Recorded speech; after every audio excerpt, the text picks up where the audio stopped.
किसान साथियों नमस्कार, मैं हूं आपका दोस्त सुनील मलिक और आप देख रहे हो अपना मनपसंद यूट्यूब चैनल एग्रीकल्चर एक्सपर्ट। आज की इस वीडियो में किसान भाइयों के लिए लेकर के आया हूं बीटी कॉटन की एक और उम्दा किस्म के शानदार रिव्यू। जी हाँ दोस्तों, यदि आप एक ऐसे क्षेत्र से आते हैं जहां पे आपकी रेतीली ज़मीन है, मध्यम मिट्टी है, मीडियम साइज़ की तो उसके अंदर आपको कॉटन की कौन सी किस्म लगानी चाहिए जिससे आपको ज़्यादा से ज़्यादा उत्पादन मिल सके। तो मेरे पीछे आप देख सकते हैं लगभग 2 एकड़ की ये फसल है। वैरायटी का नाम मैं आपको बताऊंगा, लेकिन सबसे पहले इसके फीचर मैं आपको दिखाना चाहूँगा। दिन को देखते ही आपको ये वैरायटी पसंद आ जाएगी और नेक्स्ट सीजन आप इसे लगाने की सोचेंगे। अगर मेरे से कोई ये पूछ ले कि सर रेतीली ज़मीन में कौन सी किस्म लगाई जानी चाहिए, तो सबसे पहला नाम होगा सिमसिम। जी हाँ दोस्तों, लगातार 3 साल से मैं इस किस्म को लगवा रहा हूँ अपने खेत में। और इस किस्म की खास बात ये है कि ये लगभग जो अपना सारा एक जो पीक लेवल होता है वो एक बार में ही उठा लेती है। ये नहीं है कि टिंडे जैसे कुछ पहले लगे उसके बाद में लगे, कुछ लास्ट तक लगे रहते हैं। इसका सबसे बढ़िया चीज़ ये है कि ये एक बार में ही अपना फल लेकर के खिला के तैयार हो जाती है। आप देख सकते हैं ये पौधा जो है। दूसरी सबसे अच्छी चीज़ ये है कि इसमें टिंडे लड़ीदार लगते हैं। एक जैसे ये शाखा है मोनोपोडियल ब्रांच जो जिसको अपने बोलते हैं एग्रीकल्चर की भाषा में, इसके ऊपर एक लड़ी के रूप में टिंडे लगे रहते हैं।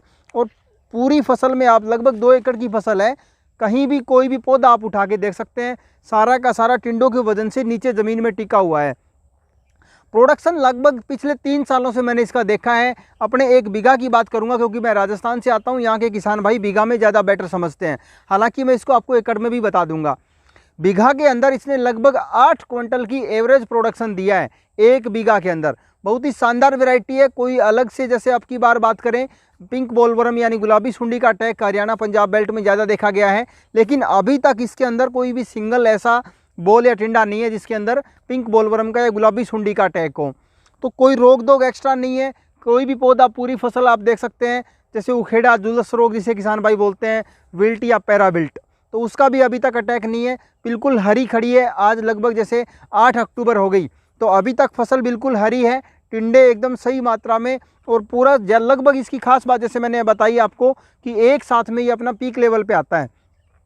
दूसरी अच्छी चीज़ जैसे मैं आपको दिखाना चाहूँगा, इसका जो फोआ है, रुई जो है बहुत ही शानदार है, निकालने में भी बहुत आसान है। और इसका जो फोआ देखने में वाकई में अदर जो वैरायटियाँ हैं उससे वाकई में देखने में बहुत ही सुंदर है।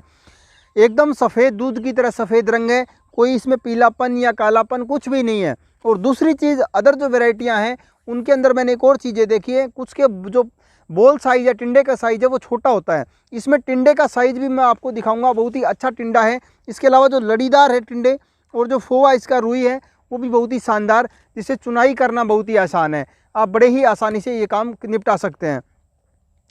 अब बात करते हैं इस वैरायटी को कब लगाया था, कौन कौन सी खाद दी है, कौन कौन सी स्प्रे इसमें की है। तो सबसे पहली चीज़ होती है किसान भाइयों, जैसे ही अपनी सरसों की फसल कटे तो उसके तुरंत बाद अगर रेतीली ज़मीन है तो आपको नरमा लगाने की तरफ ध्यान देना चाहिए। और ये वैरायटी बहुत ही अच्छी वैरायटी है, अगेती किस्म है। इसको आप यदि समय पे लगाते हैं तो बहुत ही बढ़िया प्रोडक्शन आप इसे ले सकते हैं। हमने इस किस्म को लगाया था 8 मई को। 8 मई को इसकी बिजाई की गई है। और जो बीटी कॉटन बिजाई वाली मशीन है, 3 हल वाली मशीन से इसकी बिजाई की है, यानी लगभग 2.5 फीट का पाड़ा है इसके लाइन से लाइन की दूरी। और पौधे से पौधे की दूरी भी लगभग हमने 1.5 से 2 फीट रखी है। तो पौधों की संख्या बहुत ही अच्छे से मेंटेन की है। दूसरा एक अच्छा काम हमने ये किया, प्रत्येक पौधे की जो ऊपरी जो सिम्पोडियल शाखा है इसको तोड़ा है ताकि मोनोपोडियल जो ब्रांचिंग है उनकी शाखाओं में वृद्धि हो।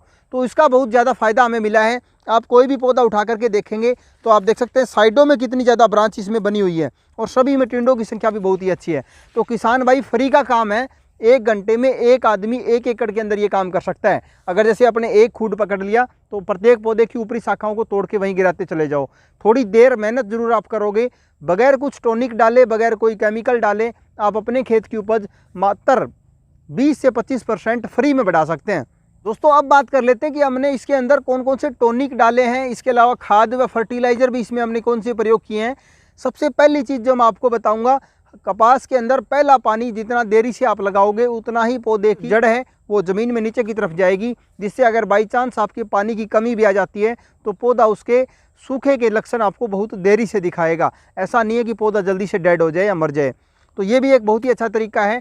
बीटी कॉटन के अंदर हमेशा लगभग पहला पानी 35 से 40 दिन बाद, यानी लगभग 40 से 45 दिन के बीच में यदि आप पहला पानी लगाते हैं तो बहुत ही बढ़िया रिजल्ट आपको देखने को मिलेंगे। अब बात करते हैं खाद व उर्वरक कौन से डालें। हमने बिजाई से पहले ज़मीन तैयार करते समय इसमें कुछ भी नहीं डाला। उसके बाद जब हमने पहला पानी लगाया तब भी इसमें कुछ नहीं प्रयोग किया। पहला पानी लगाने के लगभग 10 दिन बाद एक अच्छी बरसात हो गई, जिसे प्री मानसून बोलते हैं। बरसात होने के बाद हमने इसके अंदर प्रयोग किया है single super phosphate 1 bag, plus उसमें हमने 20 किलो यूरिया मिक्स करके, और इसके जो जड़ क्षेत्र है, जो खूड के आसपास हमने बिजाई करवाई है हल से।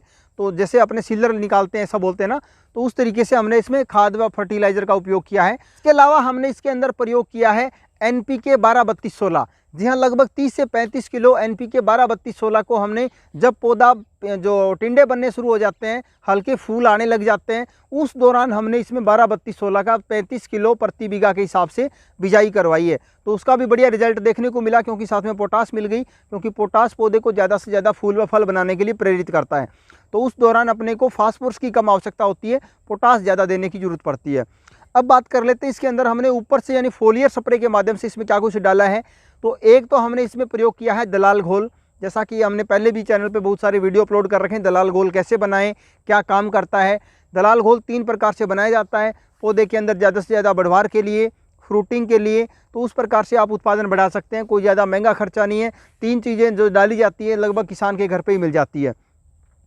एक हमने स्प्रे की है दलाल घोल की, इसके अलावा 2 स्प्रे हमने NPK 13-045 प्लस में जो जिंक, बोरोन और मैग्नीशियम सल्फेट, ये चीज़ें ऐड करके 2 स्प्रे फोलियर और निकाली है। इसके अलावा यदि बात करें कीटनाशकों के लिए, पहली स्प्रे हमने सिर्फ और सिर्फ नीम तेल की करी है। उसके बाद में अपने 2 स्प्रे, एक तो थायोमेथोक्साम जो कि सिस्टमेटिक इंसेक्टिसाइड होता है, पौधे के अंदर फैल जाता है, उसके बाद अपना असर दिखाता है, जिसका लंबे समय तक असर रहता है। तो जो कि अर्ली स्टेज के अंदर अगर जूं है, वाइट मक्खी है, या फिर जो तेला चेपा इत्यादि है, उसको अर्ली स्टेज के अंदर कुछ हद तक कंट्रोल करता है और लंबे समय तक इसका प्रभाव देखने को मिलता है। और तीसरी स्प्रे हमने इसके अंदर निकाली है एक और इंसेक्टिसाइड, जिसके अंदर मोनोक्रोटोफास, मोनोसिल जिसको किसान भाई बोलते हैं, और उसके साथ में हमने यूज़ किया है स्ट्रेप्टोसाइक्लिन 1 पुड़िया, और साथ में शैम्पू का पाउच। तो बहुत ही बढ़िया रिजल्ट देखने को मिला है। अभी तक कोई ना उखेड़ा की शिकायत है, न जुल्स रोग है, और न ही इसमें कोई वाइट मक्खी नज़र आ रही है, जिसे किसान भाई फाका बोलते हैं। तो बहुत ही शानदार साफ़ सुथरी फसल अभी तक खड़ी है। अब अंत में आता है प्रोडक्शन के ऊपर, कि हमने इसका प्रोडक्शन अभी तक कितना ले लिया। हालांकि जहां मैं अभी वीडियो शूट कर रहा हूं, यहां पे अभी तक जो चुगाई का काम है वो नहीं हुआ है, और उस साइड जो अपना फील्ड है वहां पे इसमें चुगाई वाले लगे हुए हैं। तो अभी इसका लगभग 2 एकड़ है, इसमें 1 एकड़ की फसल चुगाई हुई है, जिसके अंदर हमें लगभग 5 क्विंटल के आसपास वजन निकल गया है पहली चुगाई के अंदर, और बाकी का ये अभी निकला है। आप देख सकते हैं अच्छी खासी फसल जो है सफ़ेद हो रखी है। तो बहुत ही बढ़िया प्रोडक्शन, जैसा कि लास्ट ईयर हमें इसका 8 क्विंटल पर बीघा के हिसाब से प्रोडक्शन मिला था, हमें लग रहा है कि अब की बार 8 की बजाय 10 क्विंटल तक ये वैरायटी जा सकती है। क्योंकि लास्ट ईयर जो सितंबर महीने के एंड में कुछ यानी लगभग 25% खेत के अंदर उखेड़ा की शिकायत आ गई थी। तो अब की बार 1% भी नहीं है, सारा बिल्कुल हरा खड़ा है, टिंडे भी अभी तक काफ़ी ज़्यादा मात्रा में हैं। तो उसको देख के लग रहा है भी 10 क्विंटल प्रति बीघा का उत्पादन ये दे देगा। नेक्स्ट सीजन यदि आप वैरायटी का चुनाव करते हैं, यदि आपके यहाँ रेतीली ज़मीन है, बालूज मिट्टी वाली ज़मीन है, हल्की मिट्टी है, तो किसान भाई बिना सोचे समझे सिम लगाएं। बहुत ही बढ़िया रिजल्ट आपको देखने को मिलेगा। हल्की ज़मीन के लिए बेस्ट वैरायटी अर्ली किस्म है।